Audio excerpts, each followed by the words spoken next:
9 नवंबर 2019 को अयोध्या विवाद पर सुप्रीम कोर्ट के ऐतिहासिक फैसले के बाद ही अयोध्या में राम मंदिर का निर्माण बहुत तेजी से चल रहा है। आप अपनी टीवी स्क्रीन पर इस वक्त वो मूर्तियां देख रहे हैं जिन्हें राम मंदिर परिसर में लगाने के लिए तैयार किया गया। सवाल ये, जिस तरह अयोध्या में राम मंदिर के भीतर ये मूर्तियां तैयार होकर लगाई जा रही हैं, क्या इसी तरह ज्ञानवापी मस्जिद में दावों के मुताबिक मिले शिवलिंग को भी काशी विश्वनाथ में स्थापित किया जा सकेगा? क्या ज्ञानवापी मस्जिद ही आगे काशी विश्वनाथ मंदिर का पूरा हिस्सा मान ली जाएगी? क्या ऐसा संभव हो पाएगा? असदुद्दीन ओवैसी से सवाल हुआ कि अगर सर्वे मस्जिद का हो जाता है तो दूध का दूध और पानी का पानी होने से क्या डर है? दूध नहीं पीना चाह रहे, उसमें पानी मिला के पीना चाह रहे तो मैं क्या कर सकता हूं? दूध का दूध हो चुका है। अब कोई पानी मिलाना चाह रहा है दूध में तो उनको पकड़िया, क्योंकि 91 का एक्ट क्लियर है, सुप्रीम कोर्ट का जजमेंट क्लियर है। अब और दूध का दूध पानी का पानी निकालने की जरूरत नहीं है, वरना गैर जरूरी के इस मुल्क में जो 1980 में और 90 में जो एक काला दौर जिसको मैं कहता हूं वो दौर वापस ना है। मुझे सही इसलिए लगता है क्योंकि सुप्रीम कोर्ट ने कहा है कि 91 के एक्ट का वायलेशन नहीं होना चाहिए। मैं कानून को फॉलो करूं, किसको फॉलो करूं बताइए आप? कानून तो है ना यार। मैं इसीलिए कह रहा हूं कि देश के प्रधानमंत्री को अब अपनी चुप्पी तोड़नी चाहिए। देश में कई मस्जिद को मंदिर बताकर लग रही याचिकाओं के बाद माहौल बिगड़ने की आशंका और 1991 एक्ट के उल्लंघन की बात ओवैसी कहते हैं। इसी आधार पर सुप्रीम कोर्ट में भी मामला पहुंचता है, जिसमें ज्ञानवापी मस्जिद की कर्ता धर्ता अंजुमन इंतजामिया प्रबंध कमेटी ने याचिका दायर की है। कहा है, ज्ञानवापी परिसर का सर्वे कराने वाला वाराणसी सिविल कोर्ट का आदेश the places of worship special provisions act 1991 का उल्लंघन है। सुप्रीम कोर्ट इस मामले में आगे 19 मई को सुनवाई करेगा। लेकिन ये प्लेसेज ऑफ वर्शिप एक्ट 1991 क्या है जिसका जिक्र सबसे ज्यादा हो रहा है, ये हमने वरिष्ठ वकील संजय के चड्ढा से पूछा। बड़े स्पष्ट शब्दों में कहा गया था कि 1947 15 अगस्त 1947 के समय में जितने भी धार्मिक स्थल हैं उनको यथास्थिति में रखा जाएगा और उनके ऊपर अगर कोई चेंज करने की उसके ऊपर वो बात करेगा तो वो स्वीकार योग्य नहीं होगी। आगे की कहानी पूरी समझे उससे पहले इस एक्ट की अहम धाराएं नोट कर लीजिए। वर्शिप एक्ट की धारा 3 कहती है, धार्मिक स्थल को उसी रूप में संरक्षित करेंगे जिसमें वह 15 अगस्त 1947 को था। अगर ये सिद्ध भी होता है कि मौजूदा धार्मिक स्थल को इतिहास में किसी दूसरे धार्मिक स्थल को तोड़कर बनाया गया तो भी उसके अभी के वर्तमान स्वरूप को बदला नहीं जा सकता। सेक्शन 4 भाग 2 के मुताबिक देश में 15 अगस्त 1947 से पहले के किसी भी उपासना स्थल के विवाद पर कोई नया मुकदमा शुरू नहीं होगा। अगर उपासना स्थल में बदलाव 15 अगस्त 1947 के बाद हुआ तो जरूर कानूनी कार्रवाई की जा सकती है। इस एक्ट के सेक्शन 5 के तहत अयोध्या के विवाद पहले से अदालत में था, इसीलिए अयोध्या को इस एक्ट में अपवाद के रूप में छूट मिली। जबकि सेक्शन 6 के तहत ये कहा गया कि अगर कोई सेक्शन 3 का उल्लंघन करेगा तो उसे 3 साल की सजा हो सकती है। 1990 के दौर में जब अयोध्या में राम मंदिर बाबरी मस्जिद विवाद शुरू हुआ तब नरसिम्हा राव की केंद्र में सरकार थी। दावा है तब धार्मिक विवादों को और बढ़ने से रोकने के लिए ही सरकार ये एक्ट लाई। नरसिम्हा राव सरकार के दौरान 11 जुलाई 1991 को प्लेसेज ऑफ वर्शिप एक्ट 1991 आया। बीजेपी ने कांग्रेस सरकार के दौरान लाए गए एक्ट का विरोध किया था।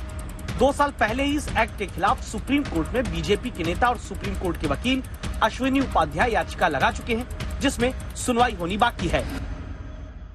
राइट टू जस्टिस, कोर्ट जाके न्याय लेना, ये हमारा आर्टिकल 21 के अंतर्गत फंडामेंटल राइट है और ये कानून कहता है कि आप कोर्ट जा ही नहीं सकते हो। जुडिशियल रिव्यू बेसिक स्ट्रक्चर है कॉन्स्टिट्यूशन का और ये कानून कहता है कि कोर्ट जो है धार्मिक मामलों में सुनवाई करेगी नहीं।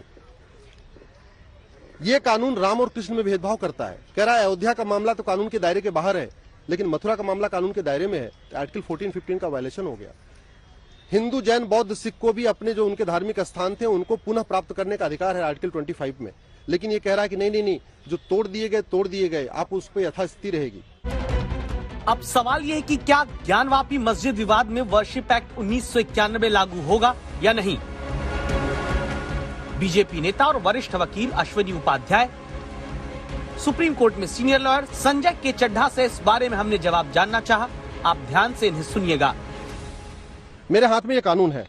इस कानून में बहुत साफ साफ लिखा हुआ है कि एंशिएंट मोन्यूमेंट के ऊपर ये कानून लागू नहीं होता।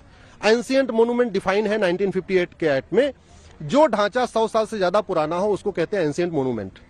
तो ये तो 350 साल पुराना ढांचा है, तो ये लागू नहीं होता। दूसरा ये कह रहा है कि 1947 में जो रिलीजियस कैरेक्टर था उसको यथास्थिति रखेंगे।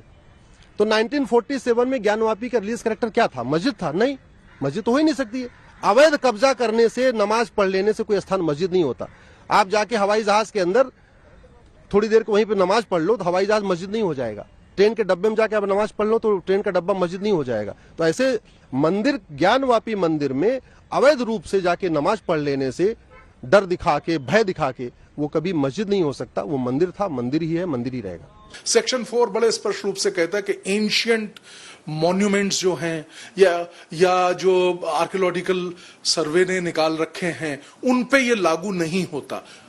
वो भी अगर हम बात ले लेते हैं तो एंशियंट मॉन्यूमेंट्स को तो आप वैसे ही चेंज नहीं कर सकते। उसके लिए already existing ancient monuments act है और उस एक्ट के तहत आप छू ही नहीं सकते।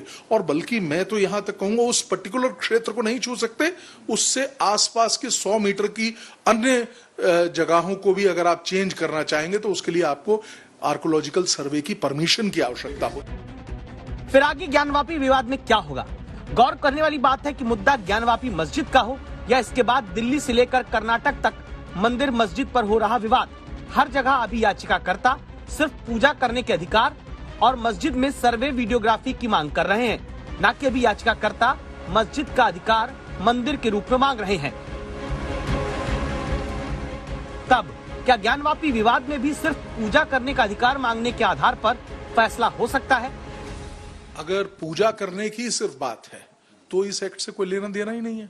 अगर सिर्फ और सिर्फ आप बात कर रहे हैं कि हम यहाँ पे हमको पूजा करने की परमिशन दी जाए, अब उस क्षेत्र में होता क्या है, उस परिप्रेक्ष्य में क्या होगा?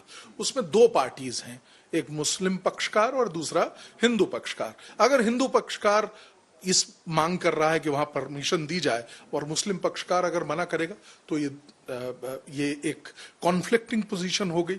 उसमें किस आधार पर निर्णय लिया जाएगा ये भी देखना बहुत रोचक होगा, मेरा मानना है। एक रास्ता और इस पूरे विवाद में सुझाया जाता है। कहा जाता है कि अब 1991 के वर्शिप एक्ट को खुद केंद्र सरकार ही बदल दे, तब जाकर ज्ञानवापी मस्जिद समेत तमाम दूसरे विवादों पर रास्ता खुल जाएगा। तो क्या वर्शिप एक्ट 1991 में संसद से बदलाव ही एकमात्र रास्ता होगा? चेंज तो आप नहीं कर सकते, और अगर आपने चेंज करना है तो पार्लियामेंट पहले लॉ पास करे, इस पर्टिकुलर लॉ को अमेंड करे, तभी हो सकता है। अगर आसान शब्दों में हम समझाएं तो केवल केंद्र सरकार के हाथ में सारी चीजें रहेंगी। वो चाहता है तब वो अमेंडमेंट करके, सुधार करके, संशोधन करके तब वो कर सकता है। अदरवाइज इस पूरे एक्ट के जरिए अगर आप समझें तो कुछ चेंज होने वाला नहीं। देखिए, जो मेरा छोटा सा ज्ञान है, मुझे ऐसा प्रतीत होता है कि अगर इस लॉ को अमेंड किया जाएगा उसके बाद ही कुछ हो सकता है। ये लॉ को हटाया जाएगा, उसके बाद ही कुछ आप कर सकते।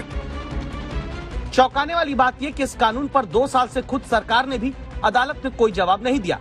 इन सब में ये बात साफ है कि अदालतों में हर मंदिर मस्जिद विवाद की सुनवाई जारी रहेंगी, हल तुरंत नहीं निकलने वाला। मतलब साफ कि राजनीति को खाद पानी लंबे वक्त तक मिलता रहेगा।